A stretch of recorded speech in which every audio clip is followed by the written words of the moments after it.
Welcome to Awkward Chats, where we take you on a hilarious journey behind the scenes of our travel adventures, and it can get a little awkward. I'm Nacy. And I'm Gary. And together, we make up Lost Girl in Tomorrowland, our YouTube channel, where we go on fun adventures all across the U.S. But that wasn't enough. We wanted a place where we could talk about the real behind the scenes that goes into producing our channel. Awkward Chats is your ticket to the real, unfiltered side of our travel adventures and a place where we can start your awkward conversations. So buckle up and get ready for an adventure full of laughter, mishaps, and of course, awkward topics. You can find new episodes every month, everywhere you get your podcast. This is Awkward Chats. Welcome back to Awkward Quickies. Yeah, welcome back to Awkward Chats. Today, we're going to do a follow-up on our disability access video for Disney. Now, it's both in Disneyland and Disney World. Mm-hmm. And if you guys are not familiar with the Disability Access Service, it is what used to be a way for people who have disabilities to enjoy the park just like somebody who doesn't have a disability. And Disney decided to roll back who was qualified to be in this program and limit it to people who have a developmental disorder or somewhere on the spectrum, ADHD, autism.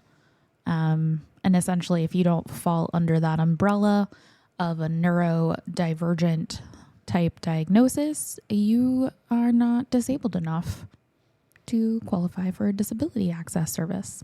So we did a video about a month ago talking about sort of our general feelings about it, the process itself. It blew up. We've gotten tons of comments. We have like 100 and something odd comments on our video right now. And it's just growing by the day. So we figured we'd do a follow-up talking about a couple of the issues. Now, one of the ones I want to talk about too, even before we really jump into it, is the fact that even though autism is laid out as sort of one of those key things that supposedly the DAS is supposed to be for, people who are too old are actually getting excluded. They're like, you shouldn't be autistic anymore. You're too old. Mm-hmm. They've literally said that to people. That's not us, folks. That's the Disney folks. Check out TikTok. We've seen at least 4 or 5 folks that say they are autistic, and the Disney folks told them that they are too old to be autistic. Yeah, it's a mess. It's an utter disaster is the best way to put it. And I give it 6 months to maybe another year before Disney really starts to reap the ramifications of people no longer going to Disney because of this. Because it used to be that Disney, at least those of us in the disabled community, like to go there because you could have a vacation and not feel like your disability made it difficult or made it that much more challenging to enjoy the park. And now that they've taken away who has access to this program, more and more people are like, I can't do this. I can't do it. And I don't blame them. And we're not telling you to either. We saw a couple of protests that are coming across our sort of purview. One was to go to the parks and wear blue in the parks. As someone who's actually studied protest in the past, especially environmental protests though, but if you're just going to pay into the system, that's not a protest. No. If you're going to do it outside the gates, sure. If you're going to do it at a different park, even better. And may I recommend the people in the blue shirts who are doing this, reach out to Universal. Universal wants to rub Disney's face in it right now, especially with that new park. Check out their social media. They're constantly rubbing this in Disney's face. They might want to help you. You bring a big group to there, you take a huge picture, and you tag Disney with it on social media and be like, we could have been at your park, but we're enjoying Universal now. Universal's got our love and our money. Yep. That's going to hurt their bottom line. Going to the park and taking a picture, engaging there, is not going to hurt their bottom line, and you're just going to be doing exactly what they want. They want you to just go there. And not do the rides. And make your own magic. Yeah. You guys don't believe us about this make your own magic thing, but we were literally in Epcot last year and we saw a shirt that said make your own magic. Yep. And we were like, this can't be real. But it is. It is. It's their new slogan, make your own magic. And, some of the other things that are definitely coming out are, like you mentioned, people who have autism, not even just adults, but even children, families are being denied. I believe the Florida Attorney General wants people to reach out to them with what's happened to them, how the process has gone, and what exactly has been said and done by Disney. Now, we would recommend doing that, but don't have too much hope there. Disney has begun donating back to the DeSantis party. So odds are that's an attempt to shut this down because, you donate to campaigns. The Supreme Court actually said it was legal now, so you can actually bribe people. So I don't know how much weight that's going to, but don't stop. And then I think a few attorneys' offices also want feedback. I'm not sure which ones. I would not be surprised if Morgan & Morgan jumps on this at some point because they are the massive conglomerate law people in Florida. But so that's kind of come down a little bit as well. And I think what's interesting enough is people are saying that the parks are not as busy. And I think people are just not going. I think people who have disabilities are like, it's not going to work for me. Well, I like how some people are saying, oh, the lightning lines are much shorter now. It's like, yeah, because no one's going to the parks. This isn't because it's also because they're excluding people from the DAS program, but it's also because people aren't going to the parks. Before this happened, the revenue was in the parks for the first time in I don't know how many years. Was down. They had lost money. Well, they had lost money, quote unquote. They had made less money than they did the year before. I don't know if that's lost. So that's sort of what they're dealing with. Now, we wanted to deal with some of the common questions that we're getting on this post, and it's just a lot of the same things over and over again. So we're going to deal with them. Yeah. Ask me the question. So one of the first one is that Disney doesn't have to do this. Well, actually, they do. Because according to the Americans with Disabilities Act, because they are a public theme park, they do actually have to provide accommodations to those with disabilities. Now, everybody in the comments still says, well, the queues are ADA friendly. Yes, to wheelchairs. Yeah, as we said in the first vlog, which, I think a lot of people who are snide comments don't actually listen to the whole thing. Just because a wheelchair can go down the line, that's what they call ADA compliant. That's what ADA compliant is to Disney. It just means a wheelchair can fit. And there are tons of stories with people who have service animals and wheelchairs that can't fit down those lines either. So even though it says that doesn't mean that it is that. Yep. You have to understand, this is marketing speak, folks. This is not realist. This doesn't mean that they take care of all disabilities. That just means that they're complying to certain aspects of it. And legally, every public entity has to have an ADA-friendly entrance. So you go to a restaurant can be ADA compliant and have a way for somebody with a wheelchair to get into their restaurant. Doesn't mean that they're accommodating everybody's disability. Yeah, and then another question that we get on the regular is that, oh, Disney did it because people were misusing the system. I'm really tired of hearing it. Honestly, show me any Disney press release that says that. Yeah. And the thing is, you can't. I've searched. Because Disney has not come out and publicly said that it is because abuse. So I've searched. I did search. There's a Forbes article, but again, it makes a generalization, shows no proof. It says that it assumes that people are abusing the system. Nothing from Disney. If you reach out to the PR, there's no press release from them saying that people were abusing the system, and that's why they changed it. They 100% changed this system to make more money. A little less than a year ago, at the end of Chapek's term, they used to do revenue per day from the parks, and that's how they measured it to the stakeholders, right? So they would give the shareholders this is how much revenue we made, either per day or per month at the parks. He moved it to spend per person because they started not meeting those revenue goals. So spend per person means that when you enter the park, how much money you spend each trip you're there, whether you're an annual pass holder or you're just a regular ticket holder for the day, how much you spent is what they measured. So that's what they're trying to increase. If they're giving people free lightning lanes, they're not getting those $40 to $60 from each of them. So now they've forced every single person to buy that lightning lane. It means that they get 40 or so more per person per visit. And that's what they're measuring right now. And from everything I've heard, Chapek hasn't changed that. Chapek never changed it before he left, and Iger has not touched that at all. Yep. So they're still measuring per spend per person, which means They want you to spend as much money as possible each trip you go to the park. They couldn't care less about general revenue. They care specifically about how much money you're spending per visit. Yeah, and I saw an interesting person who was also denied their DAS, and I feel bad for her in one regard, but she went on this whole tirade about how Disney needs to start giving discounts for lightning lanes to people who have disabilities if they want us to use that. I don't agree with that.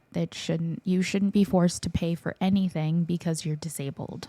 Yes, that goes against the American Disability Act. Would it make your life easier, and would it make them easier to be like, well, yeah, let's make a compromise? Sure. Yeah, but you're pushing the goalpost back. You're not addressing the problem head on, which is Disney wants you to spend more money. And at the end of the day, they're still making a profit off of you with a disability when, according to the Americans with Disabilities Act, they should not be allowed to do that. And if we give them an inch, they will take a mile. And you can't keep letting them take advantage of the situation. And that's exactly what's happening. Well, and also them not saying anything. Disney hasn't specifically come out and said people were abusing the system. And the reason why is because they'd get sued and they have no proof that anybody was abusing the system. But on top of that, they have all these people that are fighting for them. Whether they're paid or not, I don't know. But gosh, I hope you're getting paid if you're fighting this hard for people. Because it's insane, the arguments that we're getting on these posts. The last piece, too, is somebody talks about this study that another content creator supposedly did, where they counted the blue bongs at the lightning lanes, and every time a blue one came up, he counted that as a DAS. Now, for those who've been to the parks, who have ever used the DAS system, that's not how it works. You can get a blue when you're too early for a ride, when you're too late for a ride, when you're at the wrong ride, when you're not supposed to be there. There are thousands of different errors that can cause a blue beep. Also, if you're doing rider switch. Right. Again, there's 1,000 different reasons why the blue would come up. It's not just DAS. That study is so poorly done that it doesn't even make sense. There's no accountability. He didn't assess it afterwards, testing to see if they were a DAS or not. There's no checks. It's not reliable. It's not even valid, folks. So you have somebody who apparently did research that he thinks is research, but wouldn't pass mustard when it comes to any type of academic look at it.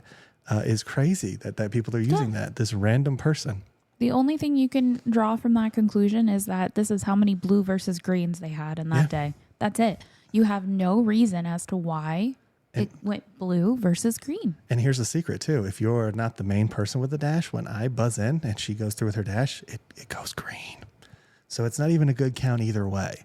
It's like you don't even know what you're doing. And you have no idea how many people are in that party. Right, exactly. So you have no idea. The absolute integrity of that study is a 0. It's a waste of your time to even read because you don't know what you're doing. That's not how research works.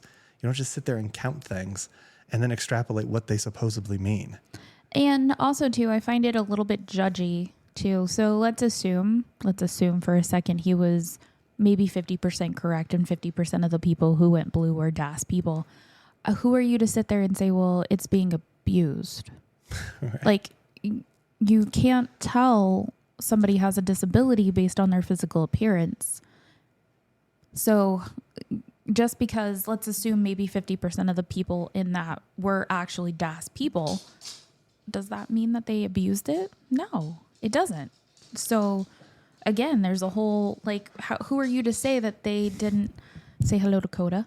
Who are you to say that that person wasn't deserving of going in and using the DAS? Because that was the whole framework of his study, was to show that there's abuse there. Yeah, which it doesn't prove at all. Again, we've poked holes in it in like 5 seconds. I'm not even it infuriates me. But it goes to our other point. Is like, why are we fighting each other? Like, we're fighting for these people who hoard everything. The people on the board of Disney are on the board of BlackRock and all these other big companies. They hoard every single penny they can from the poors. And you have poor people in our comments defending them. Why? Yeah. Why are you defending people who steal that much money from you? Please stop. And it's not just about you. I love the people who we're seeing on social media who are getting approved and then be like, I'm going to hide why I got approved. Okay. So what is the point of anything then? We're not going to fight for each other. We're just going to sit here and be like, hey, let's just take it because these rich people need more money out of us. But I got my slice of the pie. Go F yourself. Yeah, it's definitely become a lot of finger pointing, and I see it a lot in the Facebook groups, and I've kind of almost stopped reading some of the comments sometimes because it does get kind of frustrating. But until we take our money elsewhere, Disney's not going to listen to us. And that, unfortunately, is capitalism, and that's what our country is ran on. And until we take our business elsewhere, they're not going to listen to us because we don't matter. Yeah, and they don't care. No matter how bad your park experience is, and don't get me wrong, even outside the DAS, as we said in the other video, I know the park experience is getting worse and worse. Mm-hmm. If you just look at annual pass holders and the stuff that we got 5-6 years ago in comparison to what you're getting today, is just ridiculous how little you're getting anymore. They truly do not care. And the fact that you're fighting each other instead of fighting them is the problem. Yep. They're not going to change if all you're doing is nitpicking somebody because you have autism and you have IBS and you're fighting each other out because yours deserves it more than theirs. Guess what? Both of you deserve it. Yep. There's no reason to be fighting each other. Help each other both get it. Make sure that if you do get it because you have autism, that they're still giving the people with IBS, the people with type 1, the people who need it. Make sure they're giving it to them too. Mm-hmm. And I think the real abuse here is Disney abusing those who have disabilities. I think that's where the real abuse is people are unfortunately being attacked because they need the service from outsiders. They're being belittled and bullied on these DAS calls from what I've heard. Well, and they're being belittled by the communities. Like you talk about the Facebook groups. We're supposed to be in like annual pass holder happy groups, and they're just like demeaning and being absolutely ridiculous to people who need help. And it's just become this, I get that your life sucks too, but your life sucks not because of me, because those who hoard everything, which is the Disney executives. It's not us that are and they don't understand the program. They don't understand the plan. They just think that it's a get out of jail free card for us, and that we just gallivant around the park and we get to do more because we have disabilities and blah, blah, blah. But what they don't see is what happens behind closed doors. They don't see people struggle with whatever their chronic illness is. Like, we can all mask and put on a good face, and they don't see what it's really like to live. And you know what? If somebody gets to have the best day of their life because they go to a theme park that recognizes their disability, and 364 days out of the year they live in absolute hell, why not give them the one day? Why? Why is that so difficult for people to grasp and understand? Like, they don't see what happens. They just see like, oh, they got to skip the line, and must be so nice having a disability. Oh yeah, you try living with a chronic illness, and you tell me you literally live every second of your day thinking about the micro decisions that you have to make to stay alive. Yeah, and we're talking about life and death too at some points here. It's not like it's just comfort. It's life and death. I think the last point that we wanted to make is don't give up. Yeah. We see a lot of giving up in the comments from good people who are commenting saying, I'm just quitting. It's like, don't spend your money at Disney. We're not advocating that. Dear, stop it. Stop spending your money at Disney. We're 100% before that. But don't give up. If you see protest or you see other ways to give back, join those to keep fighting. Because again, it's moving goalposts. They move them here, and then what's next? Where's the goalpost going to be moved next? Yep. Because it's like less and less and less and less until they can monetize every second of every inch. If they could charge you for the oxygen you're breathing inside the parks, Bob Iger would charge you the oxygen that you're breathing inside those parks. Mm-hmm. Don't even have a second thought about that. So the more you stand up to that, the less likely crazy things like that aren't going to happen. Yeah. So I hope you guys enjoyed our little update here about the Disability Access Service. We're going to continue to keep you guys updated on what we hear, what we see, what's going on. And we love to hear your comments, and we love to hear, we don't love to hear your stories, but we do want to hear your stories about like what's happened and be a safe space for people to talk about what they're going through, and hopefully create a community where we can work together and hopefully make some changes in the positive, or at the very least support each other in this journey of dealing with life in general. And greed. Mm-hmm. We're dealing with greed. And hopefully we can turn that tide. I think that Disney is going to start seeing less income coming in there. They're going to see less people go into the parks. And hopefully they will right the ship and correct these mistakes. I'm not hopeful, but I'm always optimistic. So with that, we'll see you guys in the next one. We'll see you on the next one. Bye, everyone. Bye.